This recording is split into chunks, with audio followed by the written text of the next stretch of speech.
One of the best basketball shoes of 2025 so far. It's not what you think.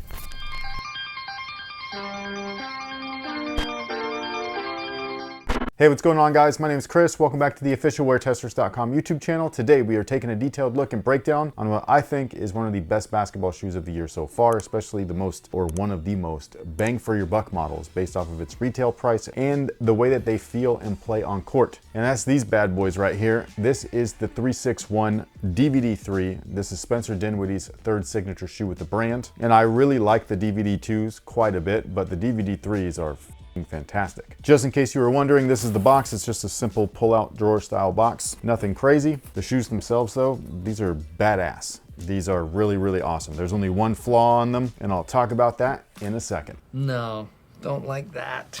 But yeah, before I deep dive into all of this stuff, I did want to just give a small call out to the tongue tab. Why? Because cool, that's why. It's got the damn drawing. I've never seen that. Like, the design of the shoe is actually on the shoe. That's sick. So yeah, I just thought that was a really cool move. Does it look great aesthetically? Maybe not, but you know, I think that's a really neat touch. So I did like that it was there. However, the traction is fantastic. It's anti-slip rubber on top of all of that. I don't think that I would use these outdoors, even though they feel really good, especially underfoot in terms of cushion. It's just that the traction pattern itself, like the rubber, it's thin. The grooves are shallow. It'll probably burn out really fast, but if you take these indoors, bro, they're gonna be awesome. The cushion, however, is phenomenal. Like, this is kind of, I wouldn't say mind-blowing, but like for the price, you're like, wow, I feel good.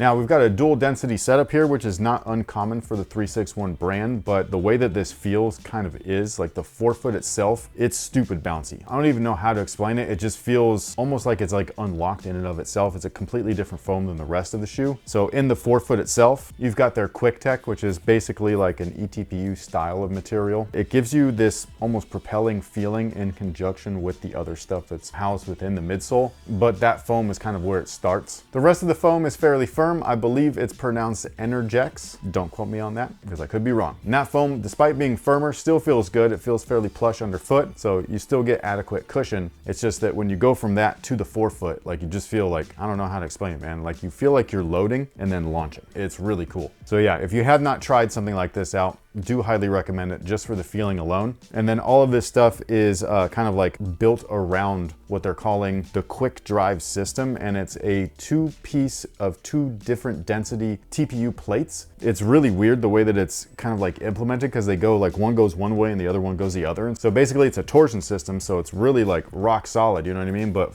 going like from heel to toe, like you feel like super springy. It's just really interesting. Like, one rides all the way to the back. It connects to this piece right here that is a very firm heel area. So you've got lots of security and stability there. And again, when you're riding it into the forefoot, it feels snappy, poppy, quick. It just feels like it's like exploding you or propelling you forward. Whee!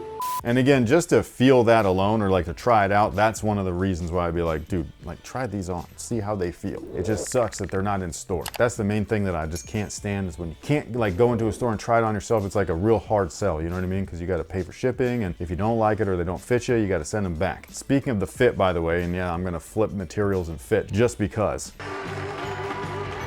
That is the one drawback to the shoe. The throat of the shoe tapers off right here at the forefoot area, like right around where basically like your metatarsals kind of start. The widest part of your foot. Usually, and that part hurts. That's the one thing. Like, it depends on what socks I'm wearing. If I'm wearing a thinner sock, it's usually okay. But when I'm wearing like my thick socks, like these bad boys right here, my WearTesters and SPO socks, the best socks in the game, those are way too thick for something like this, and I could just feel nothing but pressure here, and it never really alleviates. And so that's where these are like, you know what I mean? So like, only on certain days when my feet not swollen, I'm wearing thinner socks and all that stuff, do these work for me, but everything else is awesome. So if you have a narrow foot, I would definitely go true to size. If you have a moderately normal foot to a wide foot, I would say that they may not even work for you, or go up half a size just in case. But even then, you might just have too much room and stuff like that, because that's where like they're low tops, you might get some heel slip, because at that point they technically aren't fitting you right. That's the one drawback, or the one like main concern that would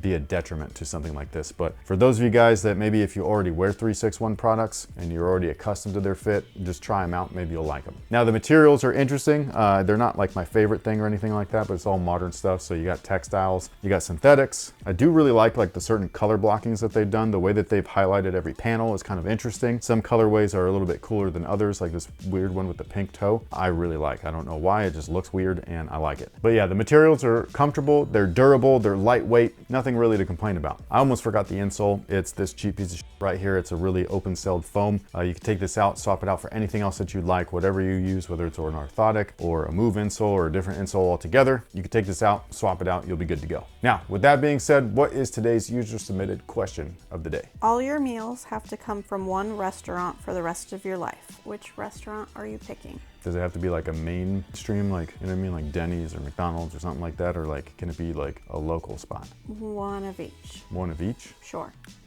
Can you go first? Let me think about it. If it gets to be a local spot, then I would pick the taco truck. Yes, that's what I was thinking. So what's the not local spot? I went to like my comfort favorite foods that like I don't get to have that often. Actually, we haven't even had this restaurant in forever. I don't even know if the chain still exists, but I would want Red Lobster. They're not around anymore? Well, we definitely don't have one here. I know when we first moved up here, I had looked and there was one in Sacramento, but I don't even think we ever went. Yeah, I don't know. My first thought was like something like Wingstop or Chipotle, where it's like Wingstop? because it's just chicken. It's just But you'd protein. be so over it. I'm within- already over it just thinking about it. That's the thing. So like, because I only get like one flavor too. So like, I can't eat buffalo wings like all the time. You know what I mean? that's a horrible pick. So yeah, it's not what I'm picking. I'm just saying that's where my brain went. You know what I mean? But because I don't want McDonald's. You know what I'm saying? Like I do not want that. Yeah. I don't want Wendy's or Jack in the Box. My second thought is a really weird one. It's like, do I just pick Denny's? Because you can get anything. No, I know. So Red Lobster, I can have like my favorite, like shrimp and pastas, but like, oh, do I want like surf and turf? Do I want a salad? Do I want to eat their bread rolls for the rest of my life? Like, well, yes. Well, at that point, like I might as well pick Panera. No. Why? That's a horrible pick too. I like their soup and their salads. For the rest of your life? Probably not. But there is no restaurant that I'd be like, yeah, I want that for the rest of my life.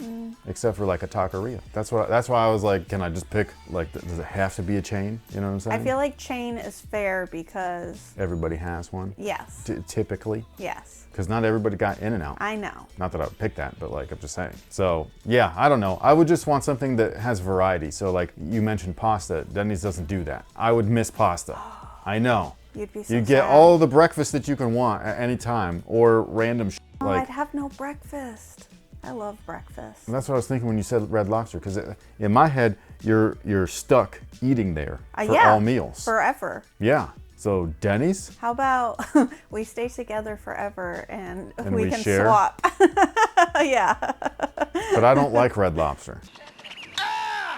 Anyways, what about you guys? If you could pick one restaurant, you can pick two if one's local, like it's your own little like hot spot, but not everywhere, and then one actual chain, but you had to eat it for the rest of your life, what would they be? On top of all of that, sound off below and let us know if you've hooped in the Spencer Dinwiddie 3s. Do you also believe it's one of the best basketball shoes of the year so far? Thank you so much for being here. Thank you so much for spending your time with us. We will catch y'all in the next one. So until then, you guys have a good one.